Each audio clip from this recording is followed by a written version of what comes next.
Opa, aqui é o Felipe, tudo bem? Hoje estou gravando esse vídeo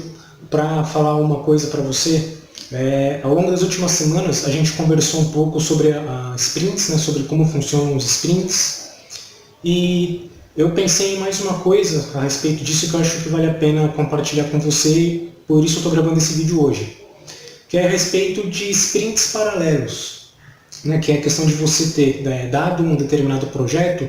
que você dividiu em sprints, você ter vários sprints desse projeto acontecendo em paralelo. E o que eu tenho para te dizer sobre isso, eu não sei se é do seu tempo, o Padre Quevedo, quando ele dizia "Esto não existe", e o que eu tenho para te dizer sobre sprints paralelos é que isto não existe. Essa questão de você ter sprints acontecendo ao mesmo tempo é algo que na verdade foge dos princípios e dos fundamentos do que é trabalhar com sprints. Quando você tem mais de um sprint acontecendo ao mesmo tempo, isso te mostra algumas coisas a respeito da realidade da sua equipe e de como você está lidando com os seus projetos. Primeiro que para você ter vários sprints acontecendo ao mesmo tempo, isso significa que você não conseguiu chegar ao final daquele sprint com aquele incremento de software, aquele pedaço de software de fato pronto. Então, de repente, você deve ter testes de um determinado sprint acontecendo, enquanto isso já iniciou-se o desenvolvimento do próximo sprint. Então, isso significa que você continua fazendo transferências de grandes blocos de trabalho entre equipes distintas. Ou seja, você não tem ainda equipes multidisciplinares, que é o que você precisaria ter para conseguir, dentro daquele sprint, fazer tudo o que você precisa fazer para chegar ao final dele com aquele pedaço de software de fato pronto, sem você precisar fazer essa transferência de trabalho para uma outra equipe e aí você cair nesse cenário, onde você tem, de repente, a homologação do projeto do sprint 3 acontecendo, em paralelo você tem os testes do sprint 2, e em paralelo você tem o desenvolvimento do sprint 4 acontecendo. Então, quando isso acontece, na prática, o que você está fazendo é continuar trabalhando em cascata. Então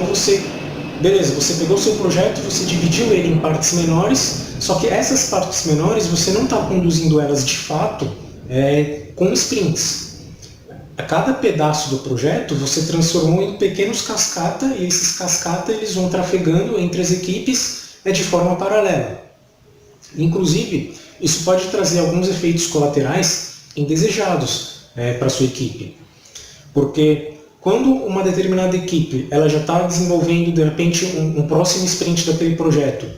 e o sprint anterior ainda de fato não foi concluído, ainda tem uma outra equipe fazendo os testes ou fazendo algum outro tipo de validação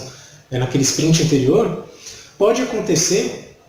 de algum trabalho daquele sprint ter que voltar para a equipe que trabalhou no desenvolvimento. E aí isso é o pior dos mundos, porque isso prejudica inclusive o próximo sprint, porque aí a equipe ela vai ter que parar o que ela estava fazendo já daquele próximo sprint, voltar a recapitular o que ela tinha feito naquele sprint anterior, retomar todo o tempo para de repente fazer alguma correção se necessário, ou algum outro tipo de melhoria ou ajuste. E aí você acaba caindo também naquela questão do multitarefa, que eu já conversei sobre isso com você em alguns vídeos. Que na prática você vai estar trabalhando em mais de um sprint ao mesmo tempo, tendo que lidar com essa multitarefação de saber qual demanda do sprint atual, qual demanda do sprint anterior.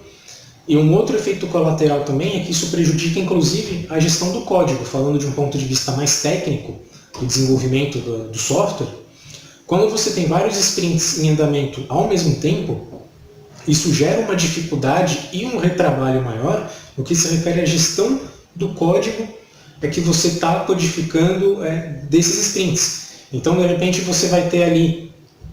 naquele seu mesmo branch, você vai ter check-ins que são de um sprint misturado com check-ins de outro sprint, e na hora que você for montar o seu pacote do que você vai mandar para a produção, isso vai te gerar uma dificuldade maior e podendo, inclusive, incidir num índice maior de erros, erros humanos na hora de fazer o merge para mandar para a produção. Você pode acabar mandando para a produção algo de um sprint que você ainda está desenvolvendo algo que ainda não era para você mudar. Mas pelo fato de você ter trabalhado com vários sprints em paralelo, e você ter esses check-ins, né, esses change sets misturados, isso pode te gerar também esse tipo de efeito colateral na hora de montar os pacotes que você manda para a produção. Então, com base em tudo isso, eu acho importante você estar presente para esse tipo de cenário e procurar evitar ao máximo esse cenário de você trabalhar com vários sprints ao mesmo tempo. Você deve levar em conta o fundamento, o conceito, né, o melhor jeito de trabalhar com sprints, que é o que vai te trazer os melhores benefícios de você trabalhar dessa forma. Que é você conseguir ter, conforme eu já falei nos vídeos anteriores, você ter aqueles blocos de tempo, né, blocos iguais de tempo, onde dentro de cada bloco você desenvolve começo, meio e fim alguns requisitos, e com isso, quando você vai para o próximo sprint, você consegue canalizar totalmente os seus esforços e a sua mentalidade e o seu foco na solução que você está implementando naquele sprint, sem você ter que lidar com esse tipo de interrupção que porventura pode acontecer e ter que lidar com coisas de sprints passados que já deveriam ter sido encerrados, né? Então, essa reflexão que eu gostaria de compartilhar com você nesse vídeo, para realmente você avaliar como que você está trabalhando com sprints e se dá para você fazer algum tipo de melhoria no jeito que você e sua equipe trabalham para evitar cair nesse tipo de situação, tá bom? Então, se você gostou dessa reflexão, se você acha que isso pode ser útil no seu dia a dia, clica em gostei nesse vídeo, né? Fica na guarda do feedback nos comentários, se você lida com esse tipo de situação no dia a dia ou não, como que vocês estão trabalhando com sprints. E agradeço pela sua atenção aqui nesse vídeo, tá bom? Então, um grande abraço para você e até mais. Tchau!